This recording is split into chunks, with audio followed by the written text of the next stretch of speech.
Hello everyone. आज की इस वीडियो में हम लोग डिस्कस करेंगे इंडियन इकोनॉमी के first chapter Indian economy on the eve of independence.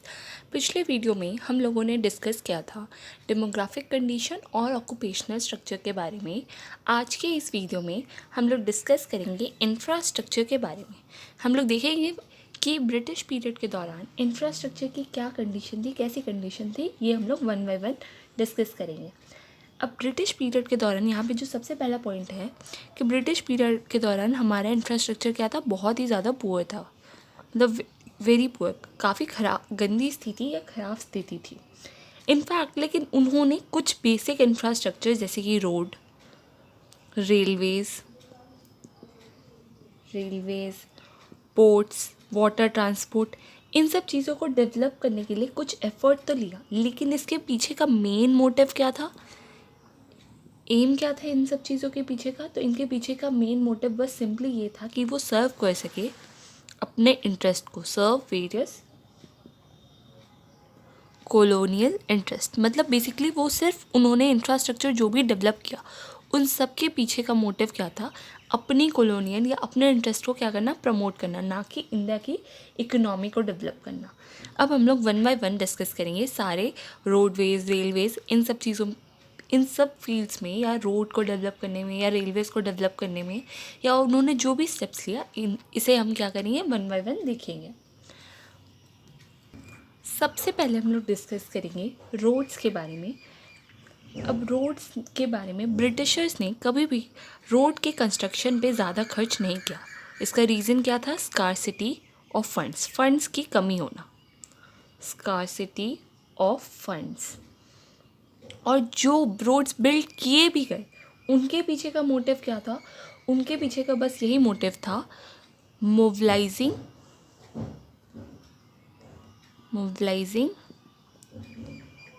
The army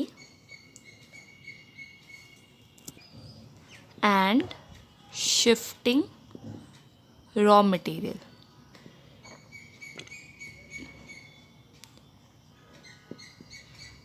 ठीक है, पहले उन्होंने कंस्ट्रक्शन पे कुछ नहीं किया, क्यों? क्योंकि हमारे पास फंड्स नहीं थे, पैसे नहीं थे। और दूसरा मैंने क्या बोला, जो रोड्स कंस्ट्रक्ट भी किए गए थे उनके पीछे का मोटिव था आर्मी को क्या करना, मोबिलाइज करना, मतलब आर्मी के मूवमेंट में आसानी हो। इस मोटिव के वजह से इन रोड्स को क्या किया गया, थोड़ा बहुत डेवलप किया गया। और दूसरा कारण रोड्स को डेवलप करने के पीछे ये था कि रॉ मटेरियल को शिफ्ट करने में काफ़ी दिक्कत आती थी जहाँ पे रोड्स नहीं थे। इस वजह से उन्होंने क्या किया, थोड़ा बहुत रोडवेज़ पे ध्यान दिया। लेकिन रूरल एरियाज़ में ऑल वेदर रोड्स की काफ़ी ज़्यादा कमी थी। इनफैक्ट रूरल एरियाज़ में जब बहुत ज़्यादा बारिश आता था या रेनी सीज़न में रूरल एरियाज़ तक पहुंचना बहुत ज़्यादा मुश्किल हो जाता था, क्योंकि बाढ़ वगैरह आ जाता था या कोई भी नेचुरल कैलामिटी आती थी। तो क्योंकि ऑल वेदर रोड्स नहीं थे तो रूरल एरिया में हेल्प पहुंचाना काफ़ी ज़्यादा क्या हो जाता था, दिक्कत का काम हो जाता था। ठीक है, अब नेक्स्ट पॉइंट है, तो इसमें सबसे पहले हम लोगों ने क्या डिस्कस किया, स्कार्सिटी ऑफ फंड के कारण ब्रिटिशर्स ने रोड कंस्ट्रक्शन पे खर्च नहीं किया।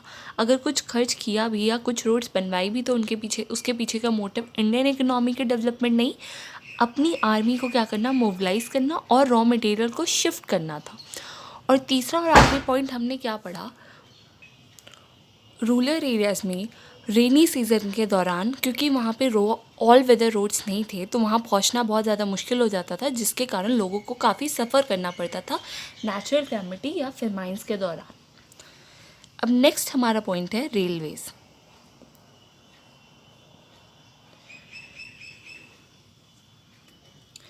रेलवेज़ ब्रिटिशर्स का एक इम्पॉर्टेंट कॉन्ट्रीब्यूशन माना जाता है। उन्होंने रेलवेज़ के डेवलपमेंट के लिए खर्च किया। इनफैक्ट फर्स्ट रेलवेज़ जो इंडिया के अंदर इंट्रोड्यूस हुई थी वो थी 1950 में। अब इसका इंडियन इकोनॉमी पे असर दो तरीके से पड़ा। पहला क्या था कि लोग लॉन्ग डिस्टेंसेस क्या कर सकते थे, ट्रैवल कर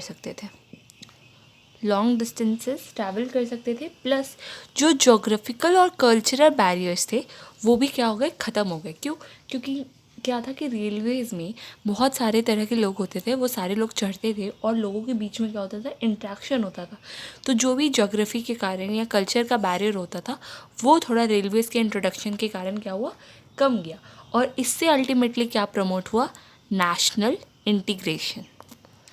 नेशनल इंटीग्रेशन, ठीक है। और अगला पॉइंट क्या है, तो इसके वजह से रेलवेज़ के कारण प्रमोशन किस चीज़ का हुआ, कमर्शलाइजेशन। Commercialisation of agriculture.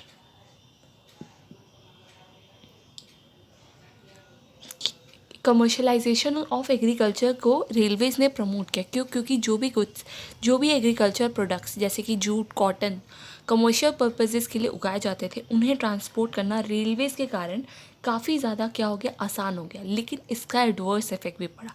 इस कमर्शलाइजेशन का एडवर्स इफेक्ट क्या पड़ा कि पहले हमारे विलेजेस क्या होते थे, सेल्फ सफिशिएंट होते थे। बट ड्यू टू कमर्शलाइजेशन क्या हुआ, लोगों को बाहर से मार्केट से जा कर के फूड ग्रेन्स या फिर कोई भी चीज़ खरीदने के लिए डिपेंडेंट होना पड़ा, ठीक है। तो यहाँ पे हमने क्या डिस्कस किया, रेलवे का इम्पॉर्टेंट कंट्रीब्यूशन रहा, ब्रिटिशर्स का इम्पॉर्टेंट कंट्रीब्यूशन रहा रेलवेज़। उन्होंने रेलवेज़ को इंट्रोड्यूस किया था 1850 में। और इसका फ़ायदा ये हुआ कि लॉन्ग डिस्टेंस ट्रैवल करना आसान हो गया और जो भी कल्चरल और जोग्राफिकल बैरियर्स थे वो क्या हुए, थोड़े कम हुए, ख़त्म हुए। और हमारे नेशनल इंटीग्रेशन को रेलवेज़ ने क्या किया, प्रमोट किया। फिर हमने अगला पॉइंट क्या पढ़ा, इससे कमर्शलाइजेशन ऑफ एग्रीकल्चर को क्या मिला, बढ़ावा मिला। हमारा अगला पॉइंट है एयर एंड वाटर ट्रांसपोर्ट। तो ब्रिटिशर्स ने एयर और वाटर ट्रांसपोर्ट को डेवलप करने के लिए कुछ मेजर्स लिए, लेकिन ये सेटिस्फैक्ट्री बिल्कुल भी नहीं थे। मतलब जितना स्टेप्स लेना चाहिए था उन्होंने उतना स्टेप्स नहीं लिया। इनफैक्ट एक उड़ीसा में एक कोस्ट कैनल बिल्ड किया गया था, जिसमें काफ़ी सारे पैसे खर्च हुए थे। पर ये क्या हुआ, प्रॉब्लम यहाँ ये आ गया कि ये रेलवेज़ के साथ कॉम्पीट नहीं कर पाया और अल्टीमेटली इसे क्या करना पड़ा, बंद करना पड़ा, ठीक है। आई होप आपको ये समझ आ गया होगा। नेक्स्ट पॉइंट है कम्युनिकेशन।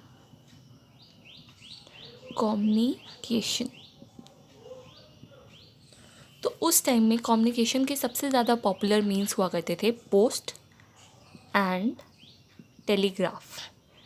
लोगों को कम्युनिकेट करना होता था अगर दूसरे जगह के लोगों के साथ, तो वो पोस्ट या टेलीग्राफ का यूज़ करते थे। इलेक्ट्रिक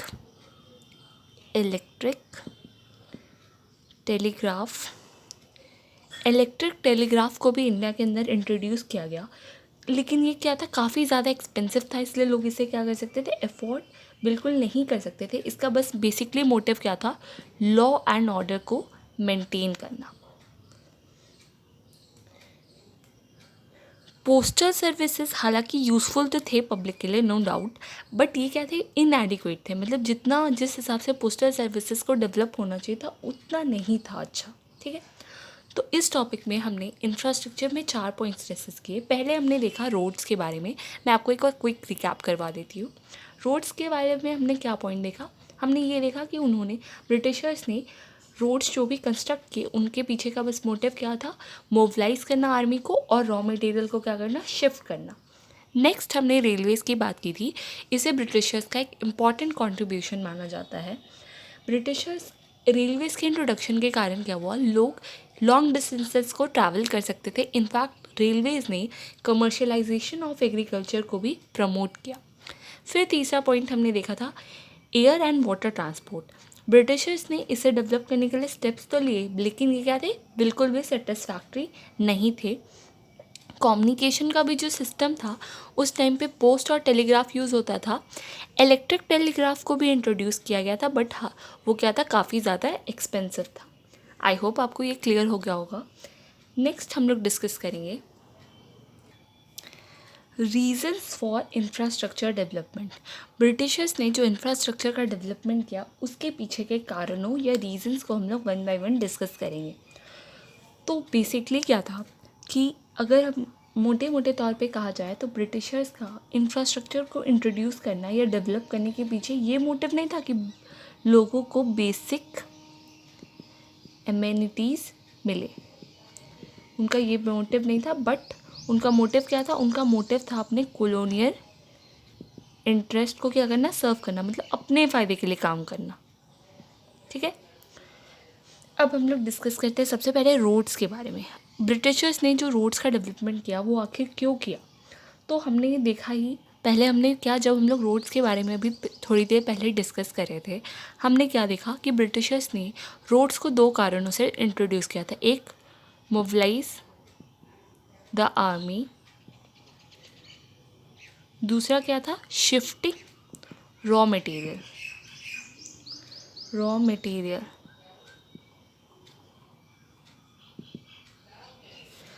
सी क्या था, ब्रिटिशर्स के ख़िलाफ़ बहुत ज़्यादा रिवॉल्ट्स वगैरह होते थे, तो आर्मी अच्छे से मोबिलाइज़ कर सके, कंट्रोल कर सके, इस वजह से उन्होंने रोड्स का डेवलपमेंट किया। इसमें सेकंड क्या पॉइंट है, जैसे कंट्री के साइड में बहुत सारा क्या होता था, बहुत सारा हमारे कंट्री में, वी ऑल नो कि हम लोग काफ़ी ज़्यादा, हमारे कंट्री में रिसोर्सेज है, तो उसको एक्सट्रैक्ट करने के लिए और उसे पोर्ट तक या रेलवेज तक पहुंचाने के लिए रोड्स का यूज़ किया जाना था। इसीलिए उन्होंने रोड्स को क्या किया? डेवलप किया। सेकेंड पॉइंट हमारा है रेलवेज़। जब हम पढ़ रहे थे तो हमने क्या देखा था कि रेलवेज़ के इंट्रोडक्शन का इंडियन इकोनॉमी पे क्या इम्पैक्ट पड़ा। अब हम लोग डिस्कस कर रहे हैं कि ब्रिटिशर्स ने रेलवेज़ को आखिर क्यों इंट्रोड्यूस किया। तो इसका सबसे पहला कारण था, इसमें हमें 3 कारण डिस्कस करना है। फर्स्ट कारण है इफ़ेक्टिव कंट्रोल एंड एडमिनिस्ट्रेशन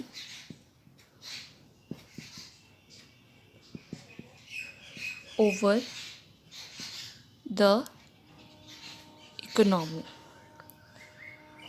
सबसे पहला कारण क्या था कि इंडियन इकोनॉमी क्या थी? काफ़ी ज़्यादा बड़ी थी, और उसको इफ़ेक्टिवली कंट्रोल करने के लिए या उस पर एडमिनिस्ट्रेशन में आसानी हो, इसीलिए ब्रिटिशर्स ने रेलवेज़ को इंट्रोड्यूस किया, क्योंकि उससे ट्रैवलिंग या लॉन्ग डिस्टेंस को कवर करना या आर्मी को भेजना, ये सब काफ़ी ज़्यादा क्या हो गया? आसान हो गया। इनफैक्ट दूसरा मोटिव क्या था? फॉरेन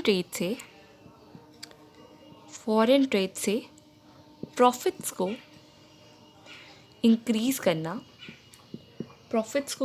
इंक्रीज़ करना। क्यों? क्योंकि ब्रिटिशर्स ने क्या किया था? रेलवेज़ और पोर्ट्स को कनेक्ट किया था, जिससे रॉ मटेरियल्स इंडिया से एक्सट्रैक्ट होते थे और वो पोर्ट्स पे भेजे जाते थे उनकी इकोनॉमी के अंदर, ताकि उनकी इकोनॉमी गुड्स और सर्विसेज प्रोड्यूस कर सके। तो इससे उनका क्या मोटिव था? प्रॉफिट अर्न करना। फिर तीसरा और आखिरी कारण है profitable investment of British funds in India. We all know कि इंडिया में इन्वेस्टमेंट उन्होंने क्या किया? जो भी वो प्रॉफिट कमा रहे थे उससे इन्वेस्ट करने की ज़रूरत थी, तो इसीलिए उन्होंने इंडिया के अंदर रेलवेज़ में इन्वेस्टमेंट किया, ताकि वो क्या कमा सके? प्रॉफिट कमा सके। और